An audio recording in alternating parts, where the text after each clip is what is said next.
What's up, guys? It's KB. Make sure you subscribe to the Underground Sports Philadelphia YouTube channel. Click the bell icon down below so you don't miss a single video from us. And thanks for tuning in to another video from Underground Sports Philadelphia. Now let's get into it. Philadelphia, baby, you're going to love it.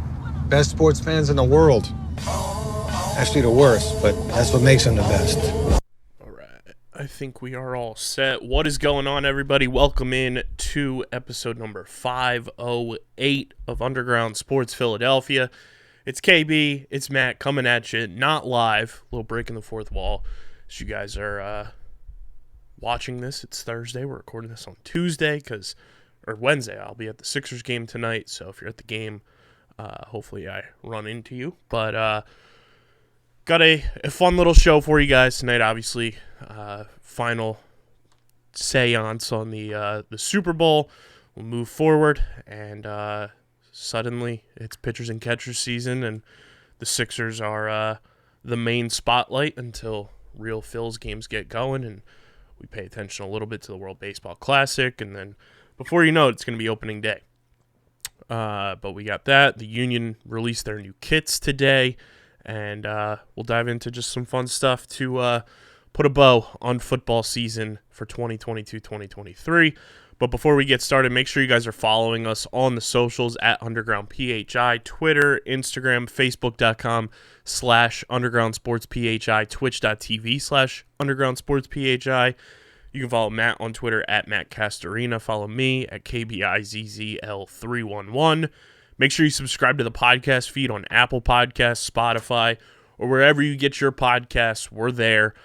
Just search Underground Sports Philadelphia, and make sure you leave a 5-star rating or review.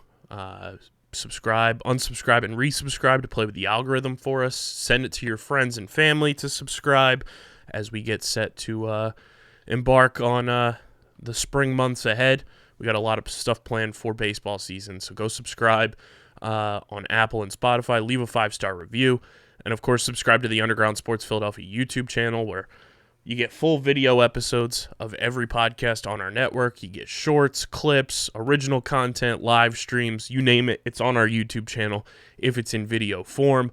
YouTube.com/@UndergroundSportsPhiladelphia. We're at 387 subscribers right now. Trying to hit that 400 mark before the end of February. So go subscribe, smash that like button, ring the bell icon, and maybe fall for the clip bait, if you will, as some people currently are right now on one of our shorts, which we'll address on here as well. And big thank you to our sponsors who make this show happen: Main Auto LLC, Security 21 Security Systems, Paul J. Gillespie Incorporated, and the Dental Wellness Center of Vineland. What's going on, Matt? Living the dream. We pulled off the trifecta. 3 championship losses in a 3-month span. But unlike, it couldn't be done. Hey, setting new standards.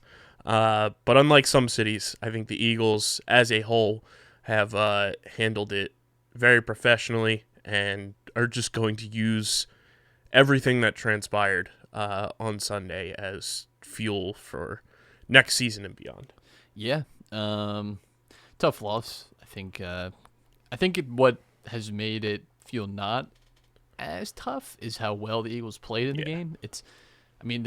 You can maybe have some defensive takeaways, but I think generally speaking, no one's like upset at the performance. You know, like there's a few like key moments maybe that you would like to change perhaps, but I don't think you walk away from that game feeling disappointed in like the effort by the Eagles at all. So I think that helps. I think it helps too that, large parts of this team are still pretty young, and there's a lot to look forward to, at least it seems. But you never know when you're going to be back in this situation. So it does feel in some ways like a missed opportunity to get a championship, and that part stings. But I think, Jalen's still as young as he is. You still have A.J. Brown, Devontae Smith, Dallas Goedert locked up for the next few years under contract. So you have like a core, you have something you can build around. And as we've talked about, the NFC is not particularly daunting in terms of like challengers.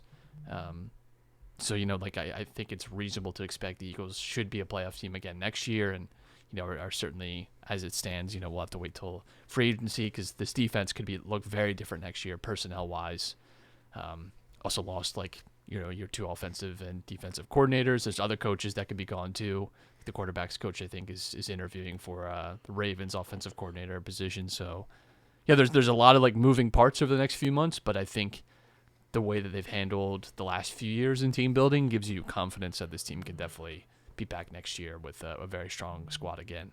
Yeah, and I mean, like you mentioned, Shane Steichen going to the Colts, Jonathan Gannon going to the Cardinals. One of those is a good hire. Yeah.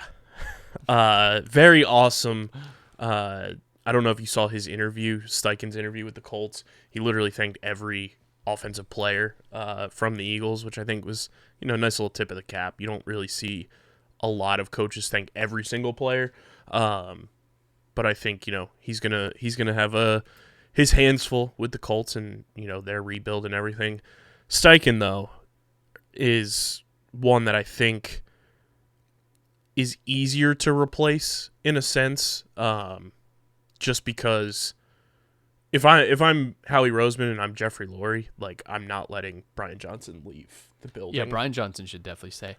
I would actually disagree. I think Steichen is actually harder to replace. Jonathan Gannon was a fine defensive coordinator. He's almost like a flat track bully type of defensive coordinator in that. Like he's very good against like 95% of NFL teams, but when he has to play like the elite, the best quarterback, and this is not just a this season thing, this is going back to last year too. Like you had a Justin Herbert like explosion game against the team. Everyone remembers, of course, the Mahomes game from last year. And Mahomes in the Super Bowl, he didn't have the gaudy numbers that you usually expect, but he was incredibly efficient every time he had the ball. And, it completed like 80-something% of his passes. And that's been kind of a theme in those games again. And I think Steichen's play calling ability, because that was, I think, the big switch in this team too, is that, Sirianni gave up the play calling to Steichen, and I think you saw noted improvement in this offense since then. And I think his ability to sort of plan out games is something that could be hard to replace. I think you could find like a replacement level Gannon. I'm not sure, especially it's tough because a lot of these positions have been filled. Like a lot of the top candidates have already gone wherever they're going. The Eagles are a little bit behind the ball in some sense in terms of like replacing guys. So that could be, I think, a bigger challenge. Sheil Kapadia put this tweet out from his podcast that he has with Benjamin Solak with Spotify and The Ringer. The Eagles have played 400 games since the year 2000. Among that sample, the defensive performance in the Super Bowl ranked 391st in EPA per drive and 395th in success rate. Yeah, I mean, the Chiefs, that was actually, I think, by success rate, that was the Chiefs' best offensive performance of the year, which it totally doesn't feel that way necessarily because, yes, they put up 38 points, but 7 of those are off of a defensive touchdown. Right. And, especially the first half, it felt like kind of had a sense of, how you could figure this team out, but that's the great mistake against the Chiefs and Mahomes is that you never have them figured out, and they're always going to find a way to make you pay, and they definitely did in the second half. And I mean, that was a concern that we brought up in the 49ers game, was that Gannon, his defense is a pick-up-and-play defense. Mm-hmm. He is not someone that has typically game planned for specific games.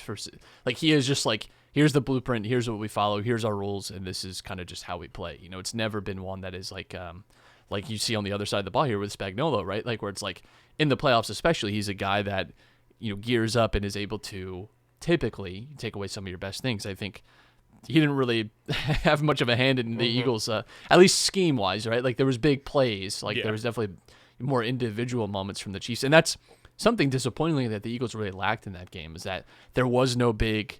Yeah, I can think of a few Chiefs moments. Obviously, the fumble's one of them. But I think I can think of even a few times that Jalen was really put under a lot of pressure, or you have these really big hits, even the Miles Sanders, what was called a fumble, then is reversed. The Eagles never had a moment like that in this game defensively, which is frustrating because even without the scheme, you'd think with the defensive talent you have, someone at some point would be able to make a big play, and it just never materialized. I think that there's a few things that I think separated those teams on Sunday. I think that was it. I think the Eagles never really got, because even in 2017, the defense was not amazing. That was another just very neither Super Bowl passing record. Neither defensive team could get a stop. But the big moment, the big moment in that game is Brandon Graham with a strip sack, and that is what wins the game for the Eagles ultimately. And they just never had that moment in this game. It didn't have to be a strip sack like that, right? But it just had to be especially in the second half, like a big A stop. sack. Yeah, a sack. There was one total sack in the entire game. And it was like one of those, it's like, Statistical it was technically a sacks, sack, but yeah. it was not,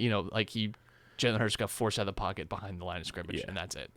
So I think that was like, that's the frustrating thing, is that individual quality did not really materialize for the Eagles defensively. And that is a frustrating thing to walk away from this game where, you have a lot of stars on that defensive team and everywhere you look. So to not have that is, I think, is frustrating. Yeah, we posted a clip from the episode that came out on Monday, because it was like this big fanfare that Vic Fangio was coming in to help the Eagles during the Super Bowl, signed a 2-week contract or whatever. I knew he was working with the offense. Like, that was a given. It was in every headline tweet that he was working with the offense. But you're meaning to tell me Vic Fangio, defensive-minded guy, coming in right before he takes a defensive coordinator position, a guy who coached against the Chiefs for however many years he was the head coach of the Broncos, wasn't, whispering in Jonathan Gannon's ear a little bit defensively to try and help the defense. I don't know. Pat Pitts brought this up too. Sometimes it's an overthought after the fact, but when you bring people in, sometimes it's a too many cooks in the kitchen situation. I feel like it was one of those one-way streets with Vic Fangio. It's like this whole amazing thing that the Eagles, were playing 3D chess by bringing in Vic Fangio, and then when things fall flat on their face, nobody's talking about it. I think it was because he was helping the offense understand Spagnuolo's, which, if that's the case, worked, because I actually think that we've seen that defense. We saw it against Joe Burrow. We've seen them in the playoffs really limit. Did it to the Jaguars. They've had these moments where he has been able to really limit good offenses, and the Eagles were not limited offensively in that game. The only really there was the fourth that they weren't able to convert, and they had that fourth down, which leads to that really bad punt. That was the only time offensively they really sputtered out, and then Jalen fumbles. Outside of that, I mean, this offense had its way. So if Fangio had a hand in that, then I actually think totally fine. Probably deserves credit. I don't know how involved he is defensively. I personally would not imagine that he was really that involved. I just can't imagine Gannon handing over control in any way. And with just a few weeks, who knows what happens there. I think maybe the Eagles might be kicking themselves a little bit. They didn't have him in the door sooner, and maybe counter. Yeah, I don't know. Well, he was there in training camp too. I remember that story. Yeah, he was doing doing specialist roles, August. wasn't he? And I don't know if they'd match. I think the Dolphins are paying him the most that a coordinator is is being paid. So, I don't know if the Eagles are necessarily matching that, but yeah, I think again the defense was great at times this year, and it is still going to be remembered as the almost broke the sack record. The gaudy sack numbers, and they had big moments. But I think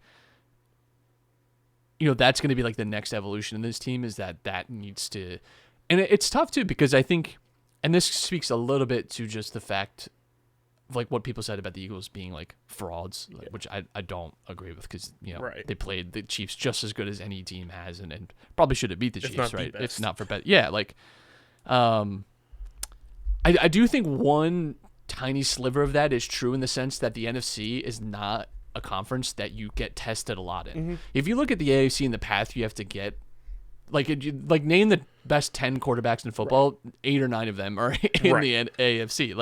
The fact that your defense constantly has to plan for the Joe Burrows, Lamar Jacksons, Josh Allens, Herbert, Patrick Mahomes, Trevor Lawrence. Just keep going, Lamar Jackson. It's just that's not the NFC. It is Jalen Hurts and Dak Prescott and Tom Brady, 30-year-old Dak Prescott. and that was it. And now Tom Brady's gone, out of the picture, quote unquote. But yeah, I mean, there's no I don't know. I do think there might be something to that, but it's all nebulous, because if the Eagles win this game, no one's talking about that. It's just, and if the Eagles win this game too, by the way, they're talking about Andy Reid's cowardice and going for that field goal that gets missed, not going for 2 and allowing the Eagles to go down. Jalen Hurts gets the touchdown, gets the octopus, gets the 2-point conversion. Those are all things that in hindsight, and I think when we were highlighting this game too, that's where we felt like the Eagles actually had an advantage, was those on the margins calls, Sirianni's going to be more aggressive, and they were aggressive. They had, I think, the second best third down conversion rate in Super Bowl history. Yeah. Number 1 was the Eagles in 2017 in the Super Bowl. They broke so many records. Jalen broke every statistical category you could think of for like most touchdowns by a quarterback, in X amount of, like a half or whatever. And, he had the best or second best, depending on the grading that you looked at, QB rating of a quarterback in NFL history. And the one that he was only behind was by 0.1 behind Nick Foles. Like, Jalen had a historic game, and I think Patrick Mahomes said it best after the game, too. It's like, if there's any doubters still out there after this game, you're crazy. Yeah, I think that's like a big takeaway from this entire playoff run, too. I think is like, even, and I had these questions, like even after the regular season Jalen Hurts had, just it's so different when you get to the playoffs. And I think it's very amazing when you think of just the discussions around him, this time last year after the Tampa Bay loss. And there was a real concern that like this was a guy maybe like can do it very well in the regular season, but it's just never gonna like translate to the postseason. And they found a way to do that, and it's part his talent, part this offense too is just like very great, and they have like it's suited around his strengths. Correct. Like as a player, which is good. Like that's what every NFL team wants. Right, like and the good teams do that. The good teams identify like, hey, what is our quarterback really good at? Like, let's do that. It's what the Cowboys have struggled with. Like, they have not played to Dak Prescott's strengths a lot. They gave Zeke $90 million. Right. Like, and they've prioritized the right areas in a lot of ways. So I think that's, like, something you can at least take away is that Jalen Hurts, that was one of the better quarterback Super Bowl performances I, like, have seen in my lifetime. And I thought he was really, really good in it. The moment did not faze him. Again, he has the one mistake, but literally, like he the made next up for it series the next too, drive. The next drive, he's out there, and I think too that speaks a lot to all the intangible stuff you hear about him as well, like his composure and his like mental resilience and his intelligence. Like I think you all saw that on display in that game. Like it would have been very easy for him to like crumble. I think honestly, like if you looked at like his tape from this year to last year, you just see like it's like a different type of player. I really do, and I think the fact that he's improved so much as a player, like year on year, like even before his time with the Eagles, I think can give you a lot of hope for next season. And, when you have a player like that, you're always at least going to have a chance, in the playoffs. So that's the good thing. And we talked about it so much during the regular season too. Like this is the first time since Jalen was in high school that he had back-to-back same head coach, same system that he's been in. And like, even with Sykin gone, like it's still going to be Sirianni's like system and everything. And, If I'm giving the keys to the castle of offensive coordinator, I'm giving Brian Johnson, because I think that was a huge catalyst for Jalen taking that next step. Like he was Jalen's guy either in college or in high school. And you saw just like the leap he took with Brian Johnson here as the quarterback's coach, and, Jalen working hand in hand with him again, and him knowing Jalen Hurts the way that he does. If that's any indication of, the leaps that Jalen can take with that, right by his side, if you can make him the offensive coordinator, I think that would be one of the smartest moves you can do this offseason. Defensive coordinator, though, like, I don't know where you go. I see a lot of people, like, wanting Lovie Smith here. I don't know how I feel about that. I think Lovie is, for his time when he was the head coach of the Bears and everything, I thought he was a phenomenal coach for that era of football. I don't know how it would translate to defensive coordinator, or if he even wants to, take that quote-unquote demotion, but I think being a defensive coordinator anywhere is better than head coach in Houston for a lot of reasons. But I don't know how I would feel about Lovie Smith, and I don't know if like that's the route the Eagles want to go. I also think when it comes to the defensive coordinator position with Gannon now gone, like this is like back-to-back defensive coordinators with I'm totally blanking on his name. Jim Schwartz. I was going to say Jim Johnson. Jim Schwartz and Gannon were like, in big moments, it felt like they just could never have those in-game adjustments to really capitalize on the talent that they were dealing with as, the coach of the defense. I think the Eagles need to like truly find somebody from just wherever they had coached previously that they can prove that they can make in-game adjustments with the talent that they have. Yeah, both those guys, I think, are kind of inflexible. Like, this is the way we're going to play it, right? Yeah. Like, Jim Schwartz was all like the three-man front, right? Like, right. It was like... that wide nine. Yeah, and I just... and the thing, too, I think that's going to be interesting is the Eagles, again, like, they have, like, 8, I think, free agents on defense, and they don't have, like, a ton of cap flexibility.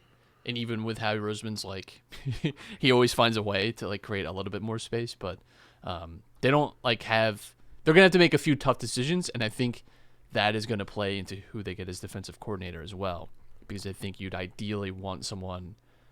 You'd want someone that has some say in the personnel and how do they like to play, and you can kind of make some free agent choices about that. Yeah, and I mean, let's not forget too, this team has the 10th pick in the draft, which could and 30th, and which could obviously be they could pick, they could make a selection there, or they could trade and maybe they did last year get they trade and get AJ Brown, right? Get someone who's a real difference maker. They go that route. So they have some flexibility here. It's not often that a team is coming off a Super Bowl appearance and is gonna pick in the top 10 at the draft. And they have about $8.1 million in cap space right now. Right. I think priority number one this offseason, though, for the Eagles, and they need to get it done as soon as possible, give C.J. Gardner-Johnson whatever the fuck he wants. Yeah, that's the big decision too. Is his future, and he's obviously a really crucial part. I think the fact they went out and got him would say to me that they really value him. They valued him enough to go out and be aggressive to acquire him. It's about whether or not you think you can find some replacement for him. That's where I think it's going to be interesting to see what the Eagles do over the offseason. But yeah, it was a great Super Bowl. I mean, it was I think it was the best Super Bowl since '52. Yeah, I think that's probably right. In terms of just competitive nature, back and forth, points. It was just, again, back-to-back Super Bowls too, where it felt like the refs kind of inserted themselves too much. And I'm not even really talking about that final play either. When you break it down frame by frame, was it a hold? Yes. At that point in the game, do you want the ref to call that? No. But I think there were some other moments where it was what are these guys doing? I think the Devontae overturn catch, no catch thing was a little awkward, because right next play they give Dallas Goedert the catch. And then the one play where the Eagles are lined up, 4th and 1, that's 92%, that sneak works, or it was 3rd and 1. And then they delay everything to let the Chiefs get their substitutions, so then they can challenge the play, and then that transpires. So that was pretty rough. And then when you spend $800,000 over the last 2 years, and the field is that bad, it's weird that they talked about it so much. I don't think I've ever heard in my life more about the playing surface at the play. This is just a general. I should never know what type of grass the players are playing on. That should not be something that is I think that speaks more to the fact that they knew that it was terrible, but they were trying to literally astroturf it in the morning to be no, it's actually great, and we spent a lot of money on it. And then they were trying to play it off that post halftime part of it was due to Rihanna's stages and everything making the things that were floating bad. Come on, the sod father should be just retire, buddy. You're done. Working at 94 honestly sounds like a nightmare. Yeah, to be very real. If I'm working at 94, just end it all.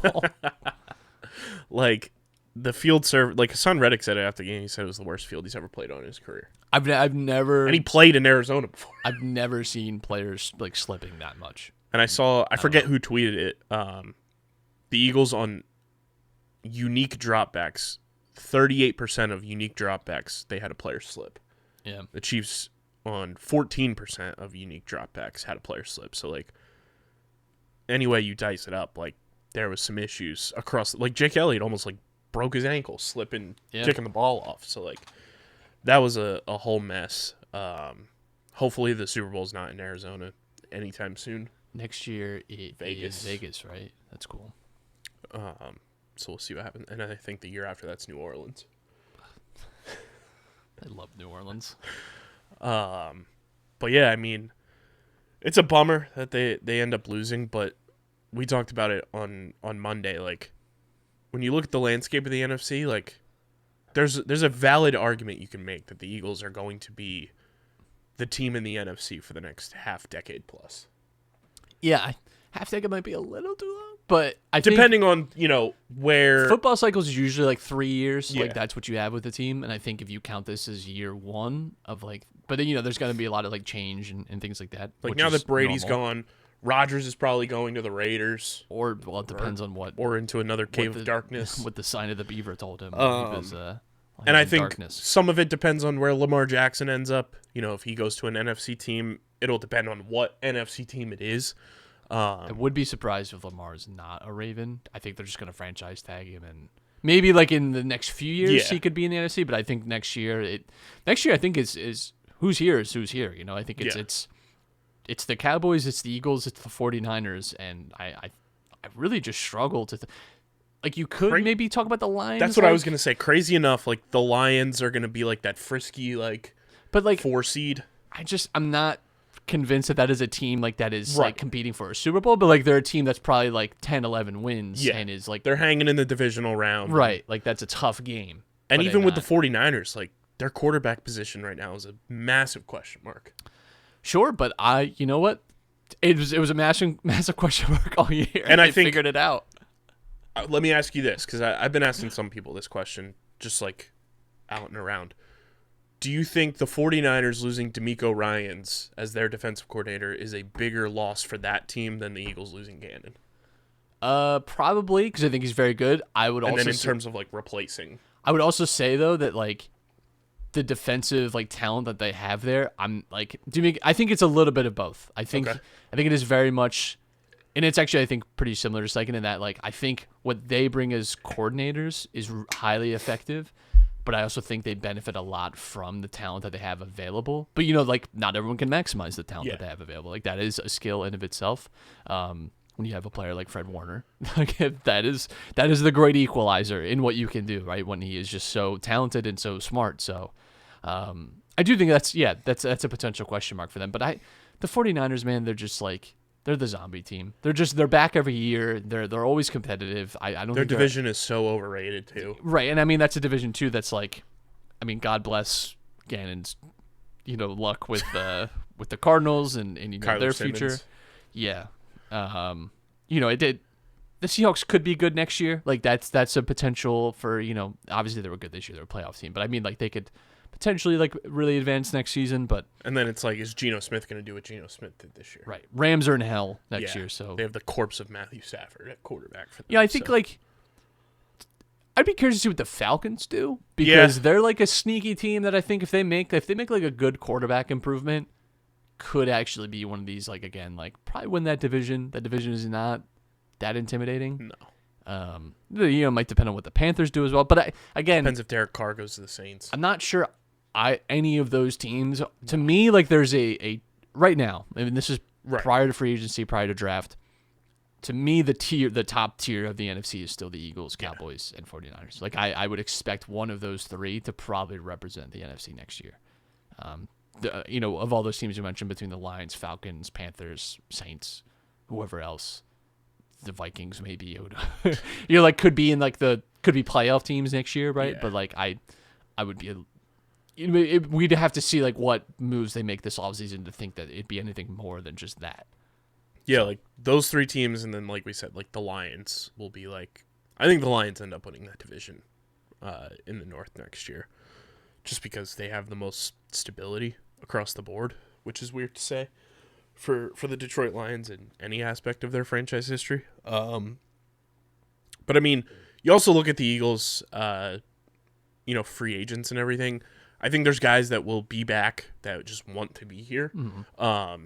I think your biggest loss is probably going to be, there's two guys that I think are almost locks to be gone. It's James Bradbury, because I think somebody's going to throw the bag at him, rightfully so. And I don't think Isaac Seumalo is staying. Yeah, I think Bradbury probably over the course of the year, although maybe the last play of the Super Bowl doesn't help the bag chasing, but I think he really reinstated a lot of value this year. Seumalo is like tough to really project. Like, the offensive line too is like has quite a few question marks. Like we don't know right now, like Kelsey's future, Lane Johnson's future. Like Lane, I think probably back. Lane, I saw Lane did an interview that I watched and said like he's telling people at least the next 2 years. Yeah. So Kelsey, maybe more 50-50. Yeah. Which has been the case for the last 3 years, I would say. But this feels like maybe, maybe this is it. So, like there's I think a few decisions to be made there. And I think with Jason Kelsey too, like even though he's a free agent, he's one of those guys that I don't think would ever put on another jersey.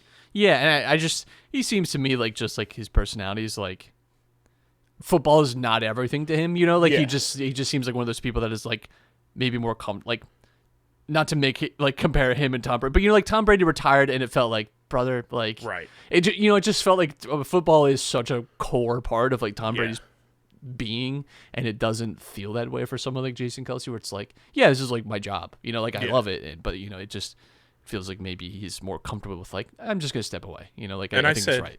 I said on Monday's episode, like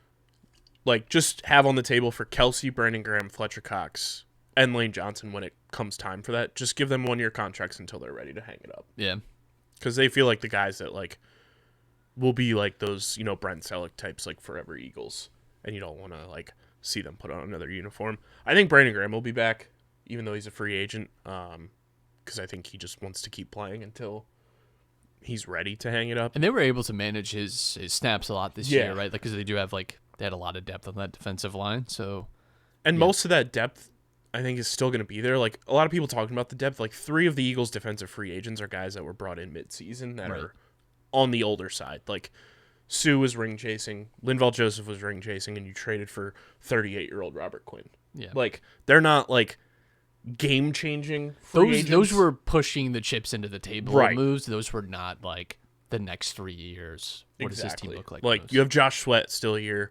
Hassan Reddick is still here. Milton Williams is still here. You probably lose Javon Hargrave, which is going to be a bummer, but the way that Howie Roseman attacks the draft, like, he's always finding defensive tackle and offensive line depth wherever. So that's not, like, as big of a concern for me. And then TJ Edwards is a free agent, but you drafted Kobe Dean last year. Yeah, well, Epps is a free agent as well. Yeah. Kaiser White. So like, there's holes to plug for sure. But I mean, I think, maybe you call up some of the Chiefs and ask them about because listen, like they deserve a lot of credit because they took a big gamble last year on themselves and their ability to draft well. And I think a lot of this discussion was about how they were playing a lot of rookies on defense. And yes, the defense was not the reason the Chiefs win that game necessarily, right? Like I didn't think they made a ton of stops, but the fact that you can have like a team with as many rookies as you did, like make it that deep in the playoffs and like draft that well. Like they had like 6th and 7th round guys playing in the Super Bowl. Like that's not a very common occurrence, even like if you have like catastrophic injuries.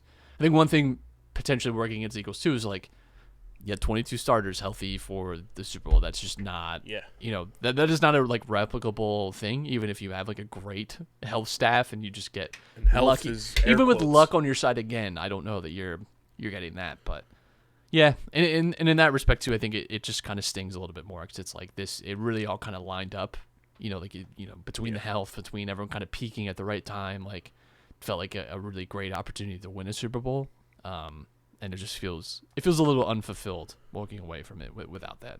And I think, too, with Epps being a free agent, like you saw Reed Blankenship can play in this league as an undrafted free agent, so that's a benefit as well for this team, I think, to have that on your side. And then I still think, priority number one is just re-sign C.J. Gardner-Johnson because I think he's such a huge part of this defense, and you saw what this team was lacking when he was out injured. So just give him whatever money he wants for however long he wants. Let him retire an Eagle because I think he's just meant to be here. Fits this culture, fits this city extremely well. And I think that's got to be, number one for Howie Roseman this offseason. We talked about this on Monday too, but I saw Nick Costos tweet that this Super Bowl should be the catalyst for the NFL no longer employing part-time refs. Yeah. I feel like it is kind of crazy that like every league across the board, I'm pretty sure every ref is part-time. It is kind of crazy that they're not full-time. Yeah, I mean, refereeing too is not easy. Right. And especially the NFL where like things happen so fast and there's so many like I feel like there's just more variables in an NFL game than there are in any other sport. So, yeah, maybe officiating and like the field work are things we could We don't need guys being lawyers in the off season. right. And I mean, I get like in a sense I get that it helps if the lawyers, right? Like cuz like they have, like probably much more understanding of like procedural stuff and rules and like but like I think maybe we could just. And there's so much you can do in the offseason to just like help these referees and like all the officials and everything just like get better at their job, where like they're paying attention to detail 24/7. Like it shocks me that wasn't the case after the replacement ref stuff back when that happened. Well, but 114 million people are still watching no matter what for the Super Bowl, and the money keeps rolling in, and you're gonna add another game to the season. Yeah. The money don't stop no matter what. People complain about the refs my entire life, and the NFL has only gotten more popular. So I don't know. Just remember this: 3 days after Roger Goodell said, "Referees never been better." I thought, like on the whole, it was not poorly officiated. I think there's just some weird instances. Yeah, but I think my only gripe is like the final play. It just kind of sucks the momentum out of the game. But that's like more as just like a fan. You want to see it like. Especially in back-to-back Super Bowls. It felt like it just ended the game. It just felt like that the game was over at that point. And, it just kind of sucks when that's the way the game ends, But that's not really the ref's fault either because, like, we saw a foul. Maybe in a moment like that, like pretend not to see. The whole game, it felt like there wasn't. They weren't calling it. Yeah, like it felt like there was a lot of physicality the whole game, and it just not to say like, well, you shouldn't call it in the big moment, but like let's be honest, you shouldn't call it in the big moment. Yeah. Like, let's not kid ourselves. Like I don't think anyone besides Chiefs fans and Jackson Mahomes really enjoyed like the final 1 minute and 40 seconds of them kneel downs and just kicking a field goal, but it is what it is. I did thoroughly enjoy Eagles players, current and past, and NFL players across the board just unloading the clip on Juju Smith-Schuster. I always thought it was kind of strange how everyone seemed to like hate him in the Steelers, and like it just seemed like everyone would like kind of turn him. I was like, I don't know, like it just seems like a normal dude, and then it's like, yeah, I guess everyone just does not care for him. AJ Brown with like an all-time TikTok boy like is just. You're done. If AJ Brown called me TikTok boy, I think I would retire. I think I'd probably retire. Like, and why not go out a Super Bowl champion? Like unreal. And then CJ Gardner-Johnson said Juju ran away, didn't want the smoke, and then when he laid the hit on Isaiah Pacheco, Isaiah is the middleman of catching the smoke that was meant for Juju. For Isaiah. You got a ring out of it at least. They were just going crazy. Like, and there was even like former Chiefs players too that were on the team that won in 2020. Like, calling it, we're just like, this is corny, bro. Yeah, like just felt unnecessary. Yeah, like, all right, you won. Listen, you won. Cool. Like, I don't know. You don't need to be.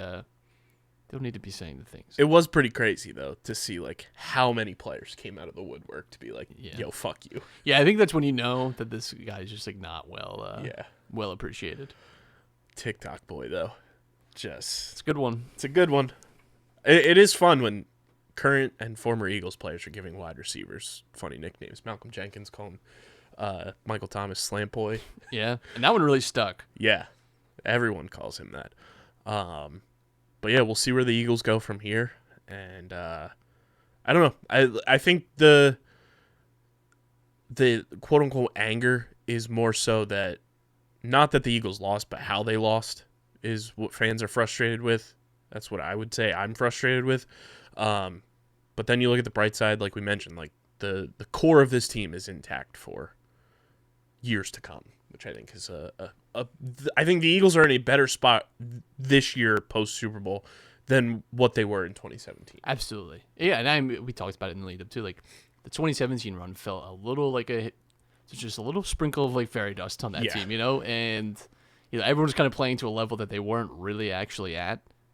And this year didn't totally feel that way. Like this year, you kind of had some outlier stuff happen for you, which most Super Bowl, even just making the Super Bowl, is like kind of naturally an outlier season. Because only two teams do it. But like a lot of things already have to go right for you, and we talked about like the health and things of that nature, and guys just having like a high variance type of year, right? Like I'm not sure we see Jalen Hurts have as a great of a running year, right? Like I'm not sure he have like 14, 15 touchdowns. Cam Newton records. Like, like I'm just not totally sure we see that again next year. He'll be great again next year, but like I just think a lot of things sort of align for them that maybe don't next year. But I think it's easy to kind of walk away thinking this team does have a chance next year to be back in this situation. Yeah, and it's like good to know that like you have your franchise quarterback, and I would say you have your coach for the next X amount of years. I think Sirianni's going to be here for quite a bit. Yeah. Barring like anything going like cataclysmically wrong, but I think to have that duo intact for the next 5 to 10 years would be, I think Eagles fans would sign up for that every day of the week. Absolutely. Before we keep going, make sure you guys go get your merch from our amazing merch partners, PHI Apparel Company, new updated website and everything over there. The show always brought to you by PHI Apparel Company, and they provide unique designs and high-quality clothing for the great fans of Philly, and with their original designs for all, including Underground Sports Philadelphia merch. There's no doubt that you'll stand out in the crowd. Go get your merch. It's the most effective and direct way to support everything we're doing. We got hoodies and shirts for all of our podcasts on phiapparel.co, plus some amazing designs for the Eagles, the Phillies, Sixers, Flyers. I saw they dropped Philadelphia Stars stuff with the USFL coming back. So if you're a football sicko, you can go get your Stars merch as well. And you guys can use promo code UNDERGROUND for 10% off any apparel when you shop online at phiapparel.co. That's phiapparel.co, and use code UNDERGROUND at checkout for 10% off. That's how they know that you're also coming from us. Matt, we've got ESPN nationally televised game tonight in the city of Philadelphia, kind of a playoff vibe, Sixers-Cavs, as the Sixers now take center stage in our lives once again. Yeah. Quite the come down, which is a bummer. They had a very uninspiring trade deadline. They get actually a guy who was high on them to draft in Jalen McDaniels. I knew I remembered his name as someone that I really highlighted in the draft that I liked a lot. So that's good. A lot of controversy around him too. Which has some off the court issues, which is great. Love to add someone of high character. Wouldn't be the Sixers without that. Stupid. No more Matisse. Strange exit. Yeah. And signed the ghost of Dwayne Dedman. It's just such a. It's a very uninspiring move in my opinion. Just feels very Dwayne Dedman 5 years too late. Yeah, it's almost like. Not that the Marvel movies are bad, but it's so formulaic. It's I wonder how this is gonna. It's just we get it. We get it, Daryl Morey. You got no other ideas. It just sucks too because I think that was a position that they really could have strengthened in the backup center, and not doing that could come back to haunt them again in the playoffs because it has we've seen when Embiid is off the floor. If you don't have someone capable of playing in the playoffs, that is just. And it also sucks that Charles Bassey just got a 5-year, $10 million contract with the Spurs when he was in the building. I mean, Bassey and Isaiah Joe are two of these guys that we've let go over the last who have been phenomenal. Year and a half that I kind of makes you scratch your head. So yeah, it's a little frustrating that aspect. I think this team is so good, but you just had we had that Boston loss last week when half their team isn't available. That sucks. It's tough. It's really tough when you have all that kind of whipping around. And I mean, the East has gotten a little more interesting easier because the Nets obviously have blown it it all up. Not totally by their choice, of course, but at least you're not really thinking about them anymore. It's really just Milwaukee and Boston as your two competitors. You think, at least until Sixers are going to end up with the third seed, play the Heat in the first round, and get bounced. And Harden's going to leave in the summer, and maybe then we'll fire Doc Rivers. We'll get Tobias Harris over me part 2. It's just very frustrating. I think the funniest part is Sixers Adam tweeted this last year when Ben Simmons got traded to the Nets, and it was it'll be funny if at some point in the near future, if everything just kind of crumbles and it becomes Ben Simmons' team. It might not even be that. It's not even that. He's Ben Simmons might be out of the league after his contract. Yeah. I'm not totally sure what kind of future he has. What odd jobs do we think Ben Simmons could end up being in post NBA career. I don't know what Ben Simmons is interested in besides like nice cars, exotic dogs, and He's just gonna go full face like clan. Call of Duty. Yeah, like honestly, like he's just like a lifestyle guy. Like when they described him as a young socialite, I think that's like genuinely like how he sees himself and like all he wants to do. He kind of just wants to hang out and be rich, and sort of like have his brother follow him around. Yeah, like I think that's kind of just it. I don't know. Like it's very hard to tell what his mentality is, but what did you? Glad he's not our problem anymore. Yeah. What did you make of the KD trade? I was very confused when I woke up in the morning. I saw. It's a big swing by Phoenix to obviously go all in. You know, they must obviously feel like they have a shot with the West. The West has a lot of good teams, but there's no like true juggernaut in that conference. Like there's like 5 or 6 very good teams, and they were already one of those teams, and now you kind of push it all in with Durant. And you know, it's a big price to pay, but I think when you're adding Kevin Durant, you know, this is what you see with new ownership groups do a lot. You might see them like kind of make big risks, right? They want to make those like big swings and be great for it. So I'm curious to see how it works out. Like, but historically too, like usually takes guys. You know, there's only like 20 something games left in the season. Durant is still not playing. You know, he still has an injury.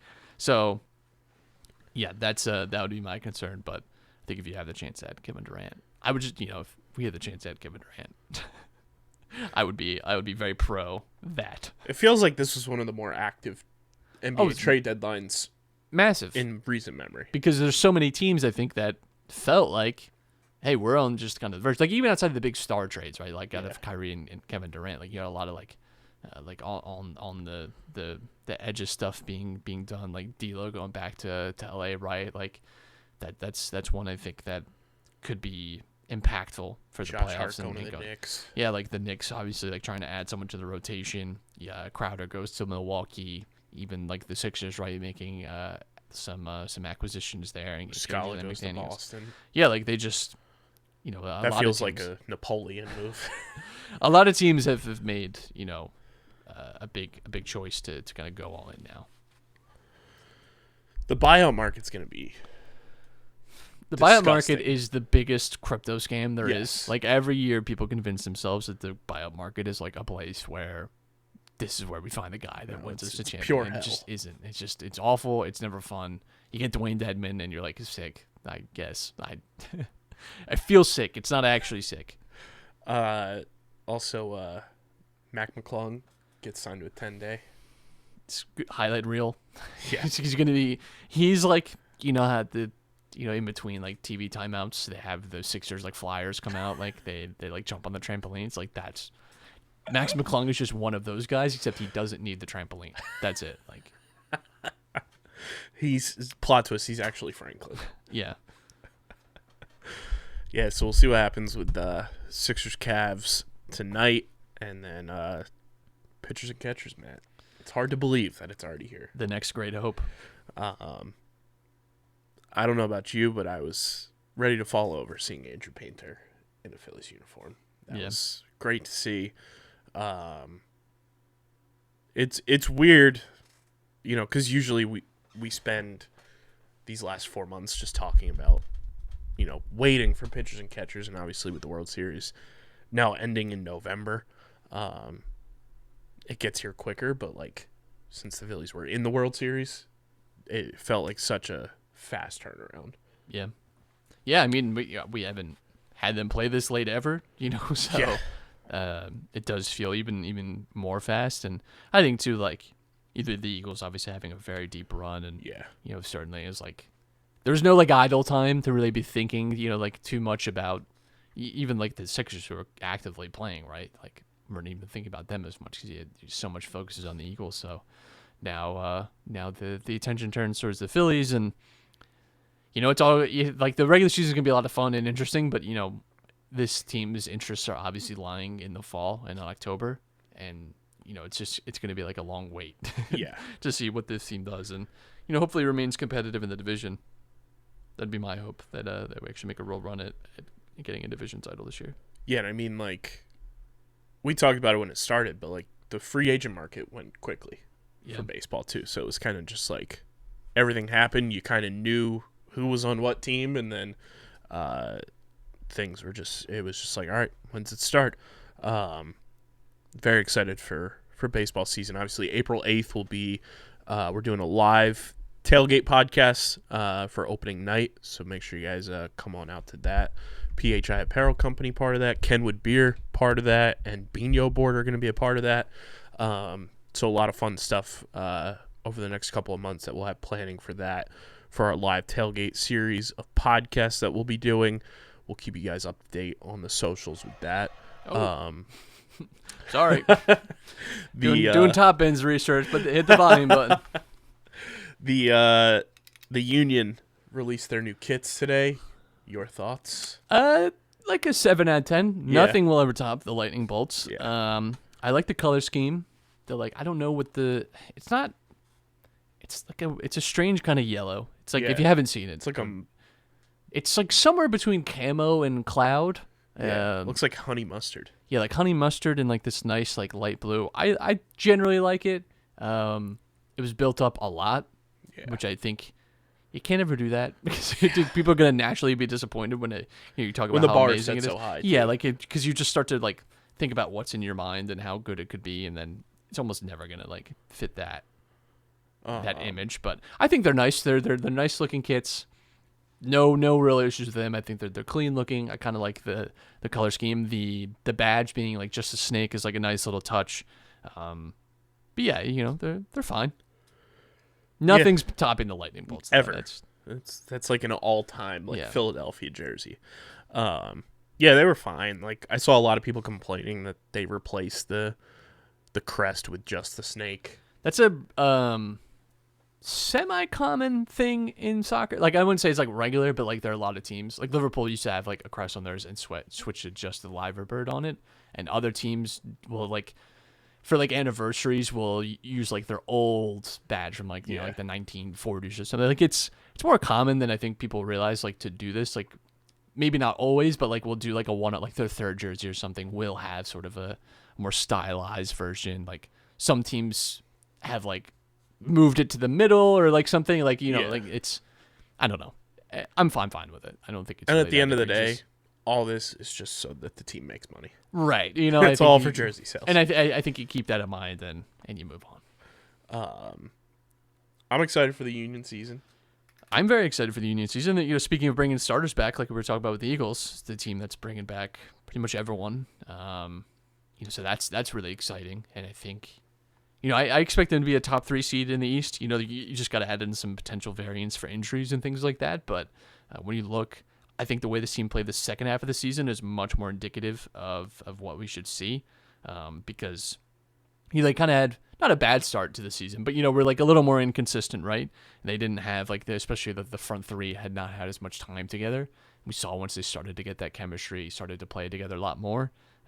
This team really started to take off, set a record for goal scoring, right? Like they were just like dominating teams at times. So I don't know if they're gonna be winning like 7-8-0 as frequently, but I think this team has improved year on year, and I would expect them to do the same. And I feel like a top 3 seed in the East is very doable, and from there who knows.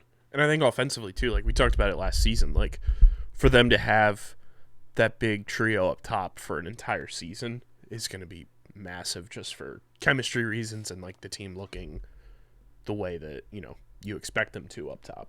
Yeah, I mean you had quite a few new additions to that front 3. Like Carranza was new in the, like terms of like was finally settled in. Like I was like very new last year, and I think now you've had that full season, full off season too of like training. That's all really helpful stuff. So looking forward to see how they do. I mean that's next weekend, so.